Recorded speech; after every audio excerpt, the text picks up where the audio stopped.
चलो शुरू करें। हाँ जी, आपका नाम बता रहे। मेरा नाम राम नारायण कुररिया, मैं अखिल भारतीय किसान सभा का मध्य प्रदेश का राज्य अध्यक्ष हूँ। हाँ जी, और ये आप ना जरा हमारे जो कृषि जो अपने किसान भाई हैं उनको अभी तक इस कानून के बारे में मुझे पता नहीं है डिटेल में, आप जरा इनको डिटेल में समझाइए।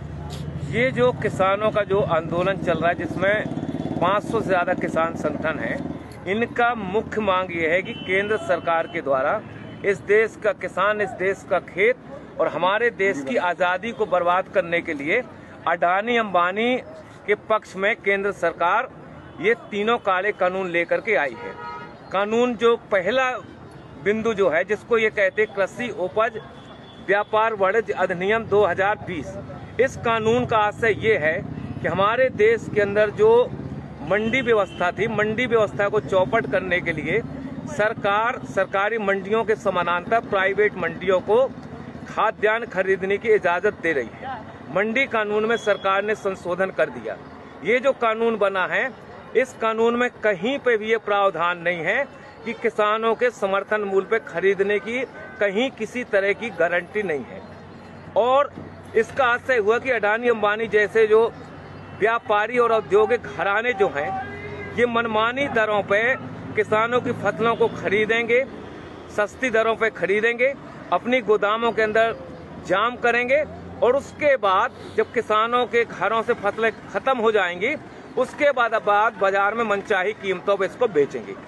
दूसरा कानून जो है, जिस कानून का इनने नाम दिया है मूल्यों का आश्वासन कृषि सेवा सशक्तिकरण संरक्षण, इस कानून का आशय ये है कि हमारे देश के अंदर जो किसान हैं और किसानों का देसी और विदेशी जो कंपनियां हैं, अडानी अंबानी, किर्लोस्कर, टाटा, बिरला, डालमिया, चरतराम, भरतराम, किर्लोस्कर जैसे जो देसी और विदेशी कंपनियां जो हैं, ये विदेशी देसी कंपनियां किसानों के साथ 10 साल का अनुबंध करेंगी और अनुबंध होने के बाद कंपनी तय करेंगी कि हमारे खेत में कौन सा बीज बोया जाएगा।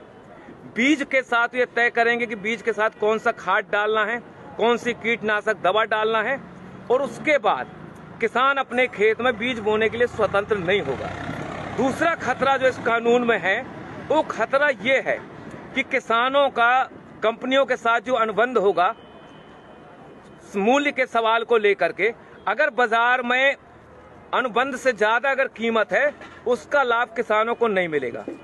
अगर अनुबंध के आधार पर बाजार में कीमत अगर गिर गई तो कंपनी गिरी हुई कीमत पे किसानों का भुगतान करेगी। अगर मान लो किसान अपने खेतों में जो फसल पैदा किया, कभी प्राकृतिक आपदा आ गई, ओला पड़ गया, पाला पड़ गया, कभी अतिवर्षा हो गई, अगर फसल में कोई आंशिक क्षति गुणवत्ता के सवाल पे कंपनी हमारे माल को रिजेक्ट कर सकती है, खरीदने के लिए कंपनी बाध्य नहीं होगी।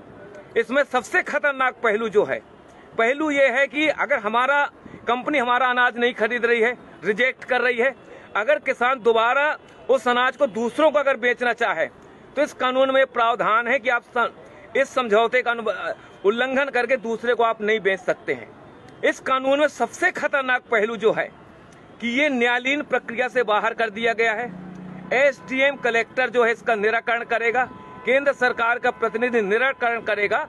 कंपनी और किसानों के बीच में अगर कहीं पे कोई विवाद होता है तो इसमें हाई कोर्ट, सुप्रीम कोर्ट जाने के किसानों को अधिकार नहीं दिए गए हैं। और हम और आप ये जानते हैं कि एसडीएम और कलेक्टर जो है ये राज्य और केंद्र सरकार के प्रतिनिधि होंगे। कंपनी के बड़े बड़े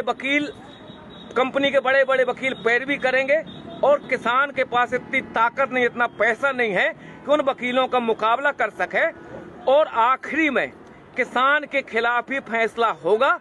इसलिए ये कानून ठेका खेती वाला जो कानून है, खतरनाक कानून है। इस कानून से हमारे देश की खाद्यान्न सुरक्षा खतरे में पड़ेगी। हमारे कंपनियों को अगर ये लगता है कि दुनिया के देशों में कौन सी चीज की जरूरत है, अगर उनको लगता है कि रतन जोत पैदा करना है, उनको लगता है मशरूम की खेती करना है, तो आज हमारे देश का किसान अपने खेतों में जो धान पैदा कर रहा है, गेहूं पैदा कर रहा है, कंपनी उनको मजबूर करेंगी रतन जोत और मशरूम की खेती करने के लिए, क्योंकि बीज वो देंगी। हम लोगों ने देखा हिंदुस्तान के जब ईस्ट इंडिया कंपनी का कब्जा था। ये जो बंगाल था, जब हिंदुस्तान और पाकिस्तान नहीं बना था, बांग्लादेश नहीं बना था, उस समय ईस्ट इंडिया कंपनी ने वहां के किसानों को बाध्य किया था नील खेती करने के लिए। और जब नील खेती किसानों ने की, जमीनें उनकी बंजर हुई, उर्वरक शक्ति खत्म हुई और हमारे देश में आजादी के पहले 1 करोड़ से ज्यादा हिंदुस्तान का नागरिक मारा गया था भूख की वजह से। तीसरा कानून जो है, तीसरा कानून का नाम यह है कि अति आवश्यक वस्तु अधिनियम 2020 संशोधन कर दिया। इस अभी तक हमारे देश का जो कानून था, उस कानून में प्रावधान ये था कि हमारे देश का व्यापारी, हमारे देश का औद्योगिक घराना एक सीमा से ज्यादा अपनी दुकानों के अंदर किसी भी वस्तु को अधिक समय तक जाम नहीं कर सकता था। इसमें कानून बना हुआ था। अब सरकार ने फैसला किया है, हिंदुस्तान के खेत में जो हम पैदा करते हैं, गेहूं, चना, अलसी, मसूर, बटरी, दलहन, तिलहन, शक्कर और सब्जी और फल, इनको आवश्यक वस्तु अधिनियम की परिधि से बाहर कर दिया गया है। व्यापारियों को खुली इजाजत दे दी गई है, जितना चाहो आप खरीद लो, खरीदने के बाद अपनी गोदामों में ताला डाल दो, बाजार के अंदर संकट पैदा कर दो, बाजार के अंदर हाहाकार मच जाए, रोटी के लिए जनता तरसने लगेगी। उसके बाद ये मनचाही कीमतों पे गोदाम के माल को बाहर निकालेंगे और मनचाही कीमतों पे हमारे देश के अंदर जमाखोरी, मुनाफाखोरी बढ़ेगी। इसलिए ये कानून हिंदुस्तान के किसानों के भर पक्ष में नहीं है, ये कानून इस देश की जनता के पक्ष में भी नहीं है। जनता के पक्ष में इस हिसाब से नहीं है कि खेत का अनुबंध कंपनी के साथ होगा, हमारे खेतों में जो पैदावारी होगी वो गोदामों के अंदर चली जाएगी। उसके बाद हमारे देश का जो पूंजीपति है, अगर उसको लगता है कि दुनिया के अंदर फलानी चीज की जरूरत है, तो हिंदुस्तान की जनता को देने की बजाय मुनाफा के लालच में दुनिया के दूसरे देशों के अंदर निर्यात करेगा। हिंदुस्तान के अंदर आने वाले समय में खाद्यान्न संकट पैदा होगा। ये इस कानून की वजह से हिंदुस्तान की जो आबादी है, 40% लोग जो राशन की दुकानों से 2 रुपया 5 रुपया किलो का जो अनाज लेते हैं, जब सरकार खरीदी नहीं करेगी, सार्वजनिक राशन प्रणाली की दुकानें बंद हो जाएंगी, FCI की गोदामें बंद हो जाएंगी, वेयर हाउस बंद हो जाएंगे। और ये जो कानून है, ये कानून हिंदुस्तान की सरकार ने अडानी अंबानी जैसे जो पूंजीपति हैं, अमेरिका जैसे जो साम्राज्यवाद है, उनके दबाव में आकर के हिंदुस्तान की खेती, हिंदुस्तान के किसानों को बर्बाद करने के लिए ये काला कानून लेकर के आई है। हिंदुस्तान का किसान 22 दिन से आज दिल्ली के 5 जो बॉर्डर हैं, इन बॉर्डरों में कफन बांध के किसान यहाँ बैठा है कि मोदी सरकार इन कानूनों को वापस ले। जब तक ये कानून वापस नहीं होंगे, हिंदुस्तान का किसान अपनी इस आंदोलन को आगे बढ़ाता रहेगा। हमारी सिर्फ यही मांग है। सरकार ये कह रही है कि हम संशोधन करने के लिए तैयार हैं। हमको और आपको मालूम है कि हमारे देश के अंदर संविधान बनने के बाद कितने संशोधन नहीं हो गए। अगर एक कानून बन गया, कानून में ने मान लो गारंटी भी लिख दी, लेकिन जब चाहेगी सरकार उनमें संशोधन कर सकती है। इसलिए सिर्फ एक ही रास्ता है, हिंदुस्तान के किसानों को मौत से अगर बचाना है, देश की आजादी को अगर बचाना है, तो ये जो काले कानून है, ये काले कानून वापस होना चाहिए। इस सवाल को लेकर के हम लड़ रहे हैं और आखिरी हम किसान संगठनों की तरफ से विश्वास दिलाना चाहते हैं, वो बहादुर 30 किसान जिन्होंने अपनी शहादत दी है, वो भी किसी के बाप है, वो भी किसी के पति हैं, किसी के भाई हैं, किसी के सुहाग हैं। ये मोदी सरकार, ये नरेंद्र मोदी की सरकार 30 किसानों की शहादत के नाम पे एक शब्द बोलने के लिए तैयार नहीं है। ऐसी सरकार को हिंदुस्तान की सत्ता में रहने का कोई हक नहीं है।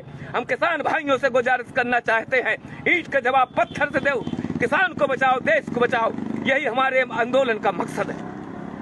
जय जवान जय किसान। भाइयों, जिस प्रकार किसी भी किसान भाई को ये चीज का जो मालूम नहीं है कि 3 कानून क्या हैं, वो समझ लें और इस वीडियो को शेयर करें, ज्यादा से ज्यादा किसानों को समझ में आए। जय जवान जय किसान। कितने मिनट का है? लाइव तो भाई लाइव क्योंकि 10-12 का था।